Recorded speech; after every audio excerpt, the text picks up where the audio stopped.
Enquanto Cláudia Raia coloca no bolso 5 milhões de reais por conta da Lei Rouanet, o trabalhador terá um reajuste de R$ 18 no salário mínimo.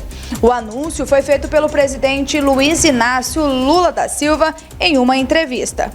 O presidente indicou que será retomada a política do piso salarial usada durante os governos petistas, que leva em considerações para o reajuste do mínimo, a inflação e o crescimento do produto interno bruto. Além do aumento previsto, o presidente ainda confirmou a elevação da faixa de isenção do imposto de renda para aqueles que ganham até 2 salários mínimos, o equivalente a R$ 2.640. Nós vamos começar a isentar a partir de R$ 2.640. É exatamente o mínimo novo. E depois nós vamos gradativamente até chegar aos 5 mil de isenção. Muito bem, começamos com você, Renan. Fala do presidente. Bem, a questão do reajuste salarial, que seja R$ 18, não muda muita coisa. O cenário é o mesmo. A questão, eu sempre falo, se você tem produtividade, se o Brasil evolui, se as indústrias avançam no país, se você tem disponibilidade de mercadoria, você consegue barrar isso porque a inflação não vai atingir. Mas se você não tem, se você somente eleva por elevar o valor de salário, eu sempre falo aqui no programa, sempre digo aqui, você pode colocar o salário mínimo a R$ 2.400, você pode aumentar a R$ 18, você pode aumentar a R$ 20, você pode aumentar para R$ 4.000, só que se os produtos acompanharem, você efetivamente não fez nada. E vamos ser sinceros, R$ 18 é essa Coca-Cola toda também, né? Não é, acho que nem deveria entrar nessa pauta, nessa situação, porque esse aumento é irrisório, é inefetivo, é um aumento que não traz acalento a ninguém.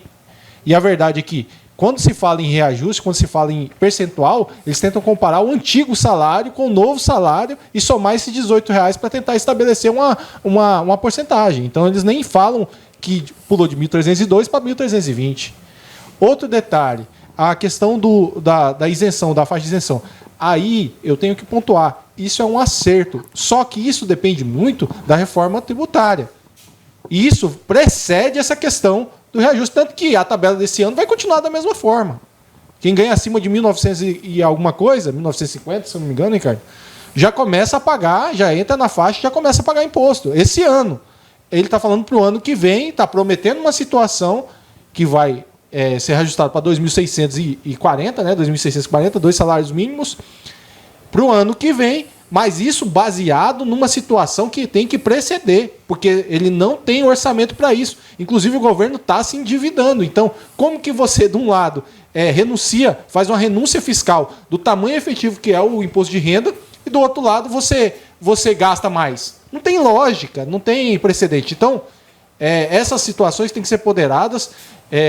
Eu acho que já estava na hora de corrigir a tabela do imposto de renda, mas ele tem que falar como que vai fazer isso. Não é só jogar para a plateia e colocar que vai aumentar para 2.640 com um rombo fiscal que está no Brasil. Amir Lando, por favor, o seu comentário sobre esse tema. Bem, é uma questão, esse aumento, eu fui ministro da Previdência, eu sei o quanto R$1 impacta na Previdência Social. E a Previdência Social, quase que 80%, 90%, eu não tenho mais esses dados, não estou acompanhando, mas é um número significativo que apenas ganha um salário mínimo, né? Então, tudo tem que ser feito de acordo com as possibilidades orçamentárias.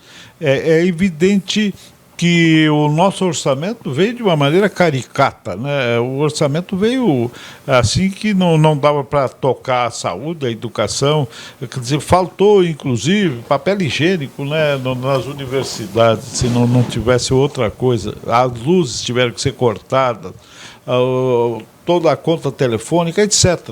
Então, o que eu quero dizer que o Lula conseguiu essa PEC da transição, alguma coisa, alguma folga orçamentária para fazer esses pequenos avanços. Mas eu concordo que você não pode avançar além do cobertor. O cobertor é curto, o aumento é curto. Então, é uma coisa que está limitado. Não tem como avançar por um ato de vontade, um compromisso de campanha. É importante que isso evolua. Eu sou a favor do aumento do salário mínimo. Se pudesse dobrar, dobraria. Mas a nação não comporta, o orçamento da União não comporta. Então, é um aumento irrisório? Sim. É um aumento pequeno? Claro. Mas é um aumento possível.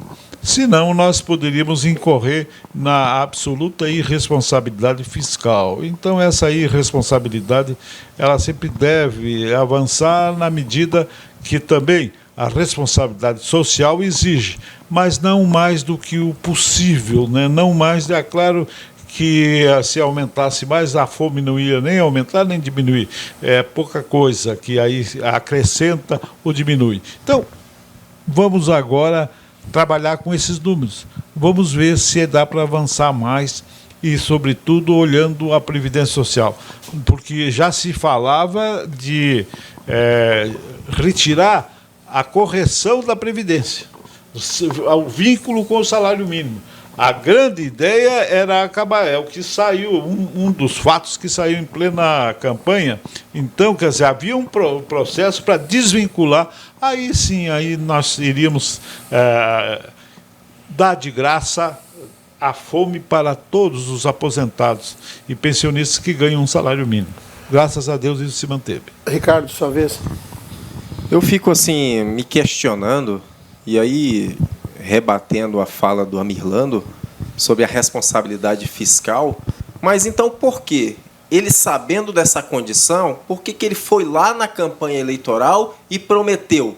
Se ele sabia que não podia, obviamente que ele sabia disso, porque foi presidente por 2 mandatos, por que ele prometeu que as pessoas que ganhassem até R$5.000 iam ficar isentas de imposto de renda? Por que ele prometeu um aumento significativo do salário mínimo? Quando Bolsonaro foi eleito, logo no início, o primeiro ato dele foi aumentar o salário mínimo, sabe por quanto? R$44. Ele foi vítima de ataques. Como que um governo dá um aumento de R$44? Que ridículo, isso não pode. A esquerda bateu no Bolsonaro por conta de um aumento de R$44. Agora eu vou esperar a fala do Cujuí. Eu vou querer saber dele o que ele acha de um aumento de R$18. Se vai dar para o pobre comprar a picanha dele. Eu quero saber a explicação que o Cujuí vai dar. Ah, mas ele vai dar. Aguarde o Cujuí falar depois de mim. Ele vai dar uma explicação, porque eles são especialistas. Eles têm uma narrativa pronta. Como o Lula tem, os seguidores deles também têm uma narrativa prontinha para enganar vocês, porque o Lula fez isso. Ele enganou para poder conseguir voto. Ele conseguiu confundir o eleitor, principalmente o pobre, aquele que, mais uma vez, é usado de forma sorrateira por esse governo para poder se dar bem. Eles estão lá. Pode ter certeza que o Lula tem picanha todo santo dia. Agora você, com R$18, sabe o que tem para você? Só fazer o L. Muito bem, Cujuí. 2 minutos, por favor. Ricardo, qual era o valor do salário mínimo no passado, por favor? Proporcionalmente, era 900 e alguma coisa. Proporcionalmente, o aumento dele foi muito maior do que esse mísero R$18, que não dá para fazer nada. E não venha defender o indefensável, não. Seja justo. Tenha compromisso com a nossa audiência. Não venha querer defender não, o indefensável. Não, eu estou só querendo saber, porque o Ricardo é legal. Porque rico, minha gente, não sabe o valor do salário mínimo. Não sabe o valor, né, do que é o salário mínimo. Só para esclarecer o Ricardo, que nunca ganhou o salário mínimo e a mãozinha dele é lisinha, nunca meteu um prego numa barra de sabão, era R$ 1.212, Ricardo. Esse era o valor do salário mínimo de 2022. O salário mínimo de 2023 foi colocado pelo Bolsonaro para ser R$ 1.302. Era o valor que estava colocado, que foi na MP, que virou lei, 1.302. E agora o presidente Lula, cumprindo a promessa de campanha, colocou 1.320. Ou seja, o aumento do salário mínimo do ano passado para agora não é R$18, é um aumento de 8%. 10,9%, que equivale a mais de R$100, de 1.212. Mas não fale no aumento que o Bolsonaro deu, não. Fala do que o Lula. Querido, esse aumento quem deu foi o Bolsonaro. Peraí, não. Não, fala do que o Lula deu, não fala dos atos do Bolsonaro. Ricardo, Quer você não dizer sabe que nem quanto é o salário. coisas tu usa o Bolsonaro, Ricardo, né? você não sabe nem quanto é o salário mínimo, Ricardo. Você gasta salário mínimo comendo vinho, Ricardo. A população. Ricardo, não engane a nossa audiência, que eu não vou permitir, não. Ricardo, não grite, Ricardo. Que R$1.200 o Ricardo compra numa garrafa de vinho que ele toma. Ele diz que é R$900 o valor do salário, ele nunca sabe o que é salário mínimo. A classe rica brasileira, costuma fazer isso. Ricardo paga R$1.200. Conclui, Ramon, por favor. Você me interrompeu, deixa eu acabar de concluir aqui. Não, mas tu veio falar de não, mim? Ricardinho, Ricardinho, você não sabe. Ricardinho, você não sabe. O problema que foi colocado aqui em frente. Ricardinho, não fuja. Deixa de ser fujão. Ricardinho, você não sabe o que fala. Você não sabe o valor do salário mínimo. Sabe por quê? Porque você nunca ganhou o salário mínimo. Porque filhinho de papai riquinho não sabe como é que sofre o trabalhador. Não sabe a diferença da importância que é você sair do salário mínimo de R$1.212 para R$1.320. É assim que os riquinhos tratam. Gente que não tem um calo na mão. Mãozinha de quem nunca botou um prego numa barra de sabão e não sabe da importância que foi o presidente Lula subir de R$1.302 para R$1.320. Aliás, é uma promessa de campanha que nessa bancada aqui, o povo dizia, ele não vai conseguir. Conseguiu, a partir de maio é 1.320. Chora, Ricardo.